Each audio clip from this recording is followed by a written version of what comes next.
UP के मुख्यमंत्री बड़े क्रेडिट लेते फिरते हैं कि यूपी में एक भी दंगा नहीं हुआ। अच्छा, मेरे शासन में माफिया बंद हो गए, मेरे शासन में गुंडे ही बंद हो गए। न्यूज़ खोल के देखो, हर 10 में से 7 न्यूज़ उत्तर प्रदेश के कांड की होती हैं। ठीक है, और उसके बाद कहते हैं कि भाई मैंने ये रोक दिया। और दूसरी बात, तुम्हारे दंगा रोकने के बाद लोगों के बीच में इतने मतभेद हैं जितने पहले कभी दंगा होने के बाद भी नहीं होते थे। बात तो सही है। अरे भैया, गुंडे सरकार में है। अच्छा, तुम सरकार में ही है। कैसी बात कर रहे हो? गुंडा है कहाँ? गुंडे सरकार में है भाई साहब, पावर में है इस वक्त। ठीक है, तुम्हें क्या लगता है राजनीति में 60% लोग कौन है? उन पे मर्डर के चार्जेस हैं कि नहीं है? यूपी की विधानसभा में जितने लोग विधानसभा में बैठे हैं उन पे भैया मर्डर के, चोरी के, डकैती के, फिरौती के इल्जाम है कि नहीं है? और अगर नहीं है तो बताओ मुझे, और अगर है तो तुम कैसे कह रहे हो कि गुंडा मुक्त हो गया? गुंडा मुक्त करने के लिए पूरे प्रदेश से राजनीति खत्म करनी पड़ेगी। देश में जितने नेता बैठे 60% दागी हैं। पहले नेताओं की कुर्सी छीन लो, गुंडा मुक्त हो जाएगा। Good question. वाले यही दावा करते हैं कि जितने थे या तो मार दिए गए, या तो खत्म कर दिए गए, या तो भाग गए। फिर राजा भैया को क्या मानते हो आप? मुझे आज ये बता दो, राजा भैया किस पार्टी का सहयोग करते हैं ये बता दो। राजा भैया पे मूवी बनी, वो किसके लिए बनी? और राजा भैया का जो किरदार दिखाया गया है और राजा भैया के बारे में जो कहानियां चल रही है वो क्या है?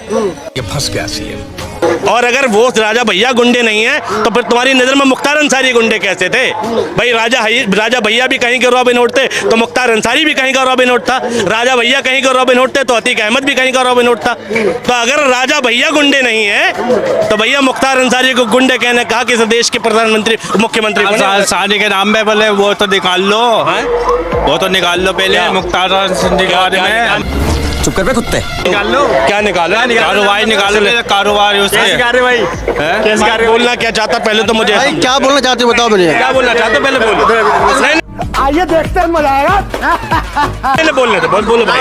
मुख्तार अंसारी के बारे में बोल रहे हो ना तुम? हाँ, तो मुख्तार अंसारी के सामने उसके मतलब उसके रिपोर्ट तो निकालो, क्या क्या है? क्या निकाले? क्या निकाल ले भाई, क्या निकाल ले? कौन थे तुम्हारी नजर में मुख्तार अंसारी? कौन थे? गुंडा था वो।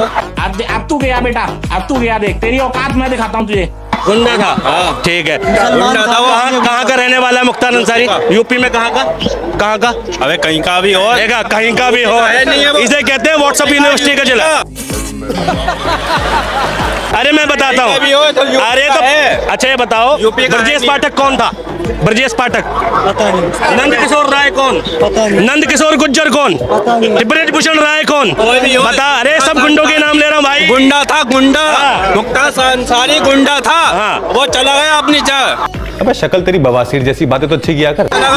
ये वो व्यक्ति बता रहा जो मुंह में गुटखा चबा रहा। मुख्तार अंसारी के परिवार से। अरे सुन मेरी बात सुन। गुटखा है, मुख्तार गुटखा है मेरे मुंह में। सुन,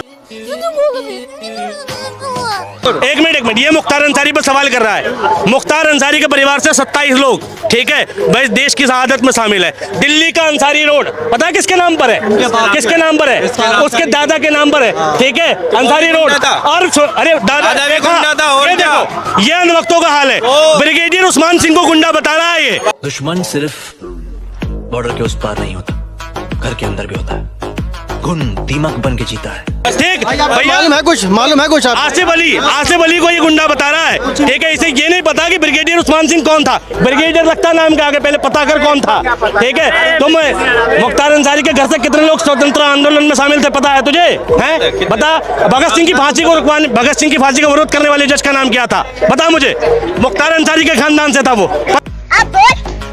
जो खुद गुंडे मानसिकता का होगा उसको दूसरा व्यक्ति गुंडा लगेगा। ठीक, मुख्तार अंसारी मैं नहीं जानता क्या था। हो सकता है भैया, हो सकता है क्रिमिनल मुकदमे हैं, उस व्यक्ति पर चार्जेस हैं, तो भाई गुंडे दबंगई तो थी। लेकिन मुख्तार अंसारी ही सिर्फ क्यों नोटिस हो रहा? मुख्तार अंसारी जिनके ग्रुप में था, जिन लोगों ने मुख्तार अंसारी को गुंडा बनाया, वो 2 लोग कौन थे? वो तो मुस्लिम समुदाय के नहीं थे। ये तो धोती खोल रहा है। मुख्तार अंसारी जिनके विरोध में था, 3 लोग जो थे वहां के गाजीपुर के बाहुबली थे, जिनके खिलाफ वो था। ठीक है, जिनसे बहस थी, जिन पर उन्होंने गोली बरसाई, वो भी तो बाहुबली थे। वो लोग कौन थे? मुख्तार अंसारी के आसपास जितनी चीजें थी जो माफिया थे, एक माफिया की कहानी नहीं है मुख्तार अंसारी के साथ में 50 माफिया उसके सराउंड थे। और वो 50 के 50 कौन थे? एक कम्युनिटी के नहीं थे, दूसरी कम्युनिटी के थे, मुस्लिम नहीं थे वो लोग। लेकिन क्योंकि मुख्तार अंसारी मुस्लिम था, न्यूज पर हाईलाइट कर दिया गया।